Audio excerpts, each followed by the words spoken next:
All the preaching has already been done. So this is just an exhortation so we can live.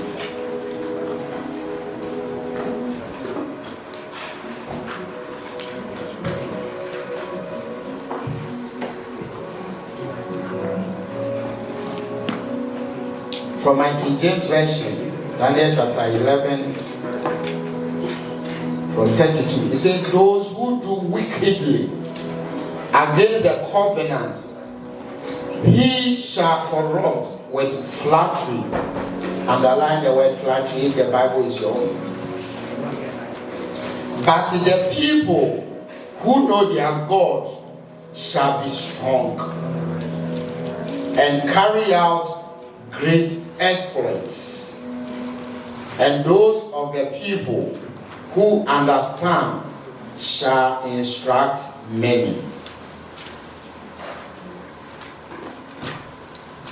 Yet, for many days they shall fall by the sword and flame, by the captivity and the plundering. When you read from chapter 10, God started revealing something to Daniel, and God told him it's for the future.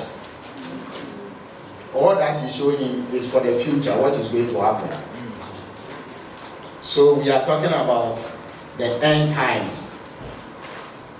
When God finished revealing all these things, he told Daniel what he must reveal and what he shouldn't.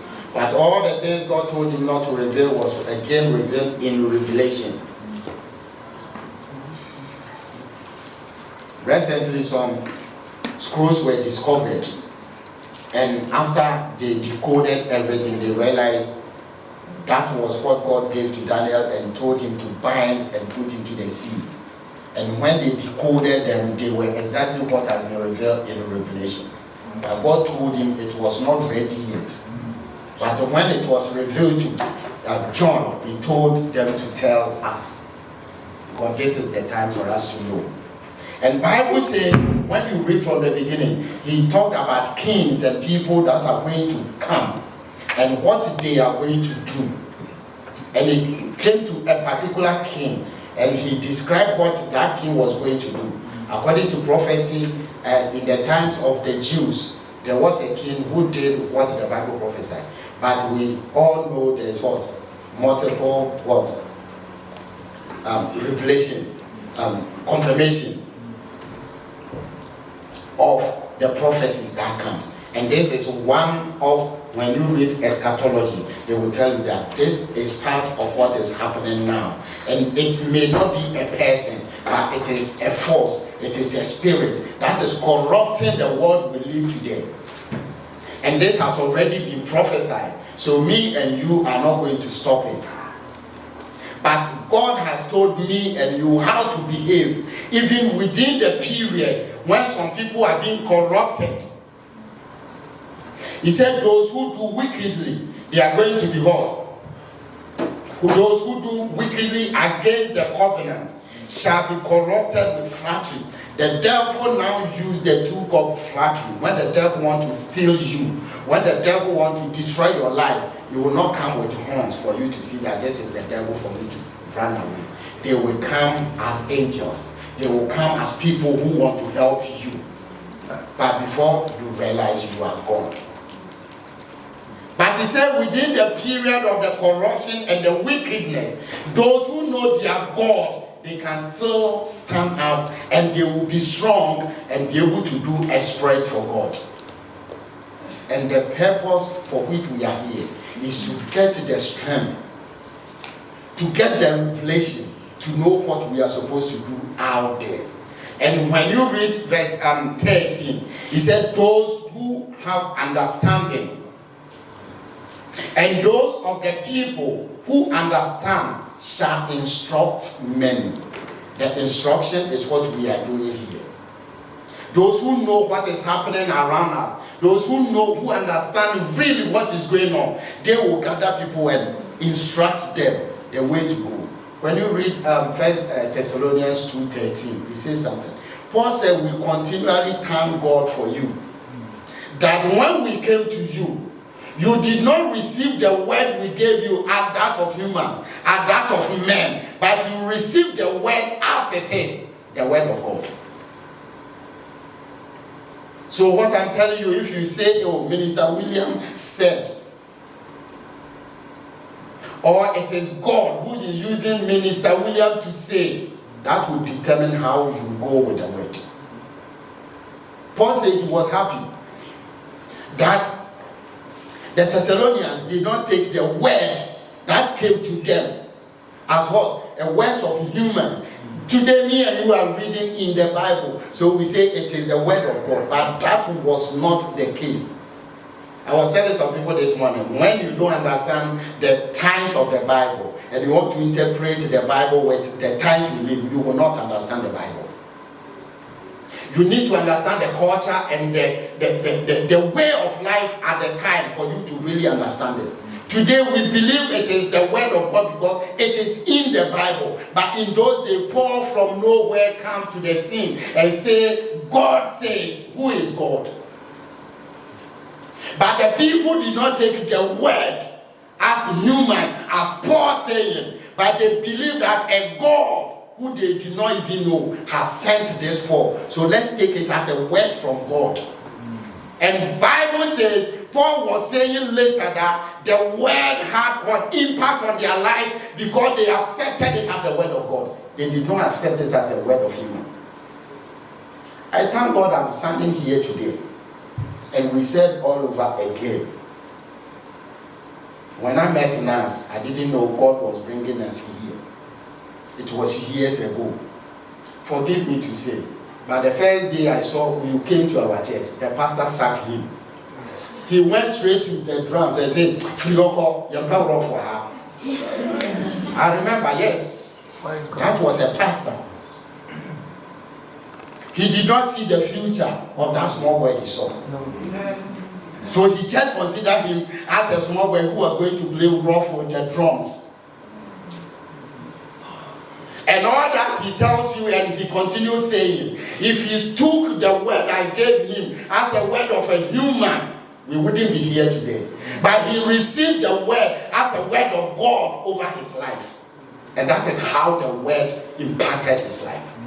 I don't know how you receive when you hear the word of God from the men of God who stand before you. So he said, people who have understanding, they will instruct many. And that is the instruction we are doing here.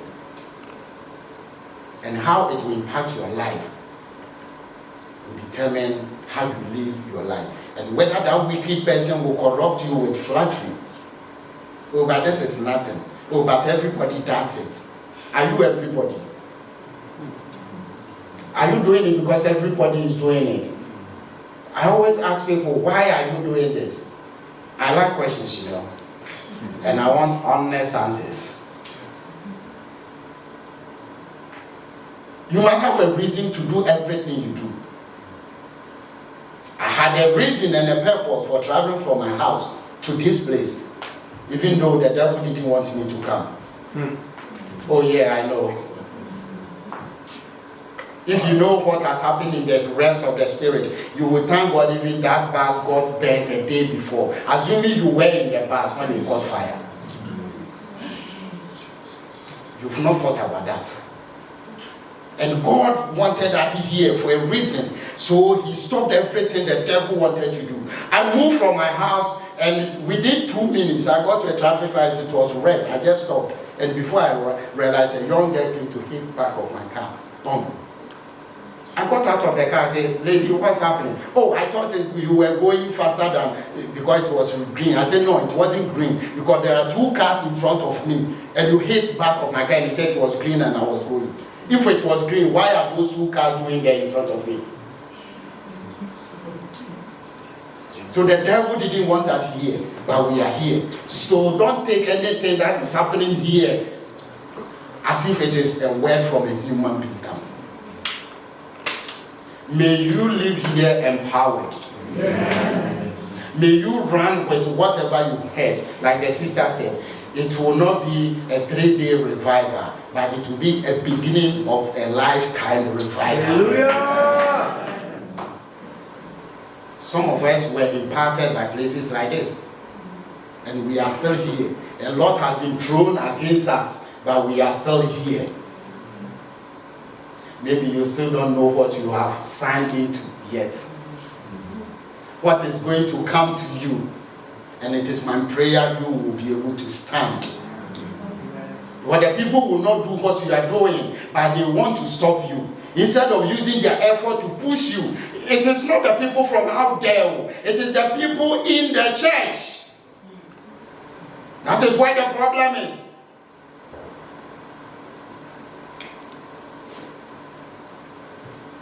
A lot has been thrown against us, but we are still here. So it is my prayer we will also be found tomorrow, standing, no matter what comes your way.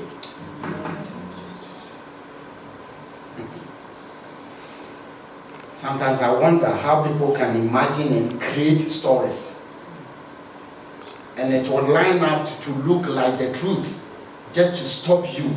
And people will hear it and they will not even come to you to find out, but they will also be spreading it. But we are still here. Because the wicked one is corrupting some people. And they will continue to do wickedly. But it is me and you who knows our God. I believe you know the God you are serving. I know you have understanding. But today I'm here to provoke you to go deeper. To go closer to God. Because like the man said, our discipleship have been marred by superficiality and immaturity and mediocrity. And today Christians will like mediocrity. You know that keyword. Oh, let's take it like that. We know it is not good, but then let's take it like that. That is why we are here. I like Pastor Rudolph, right? He said it, and it is true. People don't like those ministries. But that is where we need to be. That is where the training comes. That is where the circumcision happens.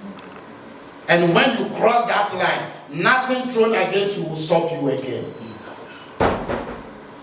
I was telling you, I have a daughter who is almost 27, right?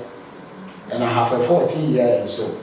But we want to help youth, and people will create stories. Oh, he going close to the youth because you want to sleep with the girls. I'm married with wife, but I want to sleep with 16-year-old girls. Yeah. And when you can cross that line and still move forward, nothing will stop you again in ministry. Oh boy.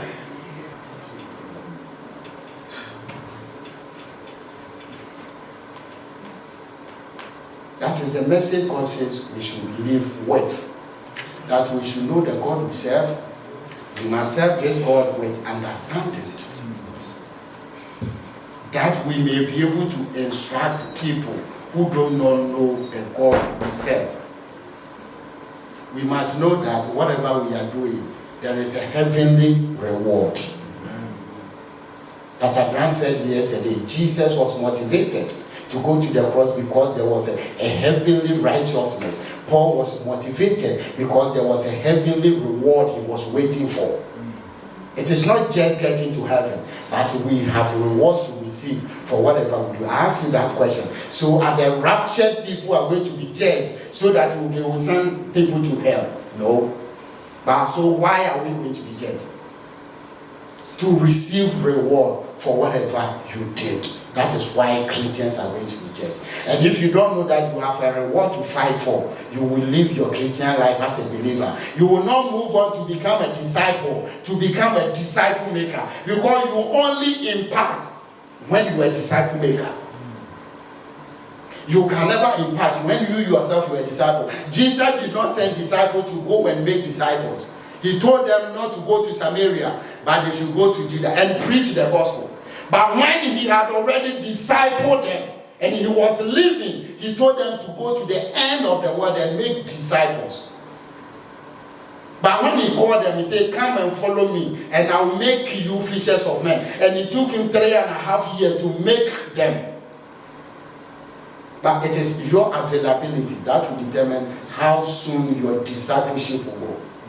And until you go through it, you can't be a teacher when you have never been a student.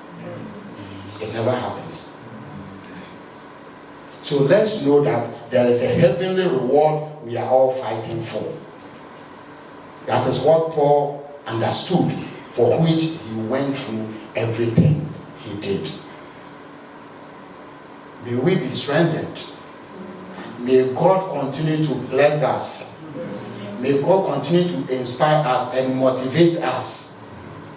May God continue to bring into our lives the Pauls who will meet the Timothys of our days and are willing to help them to move to the next level. May you meet that destiny helper. Amen. And above all, I pray for that humility and the desire to grow and the desire to sacrifice whatever it takes for you to move to the next level. May I see you at the next level in Jesus' name.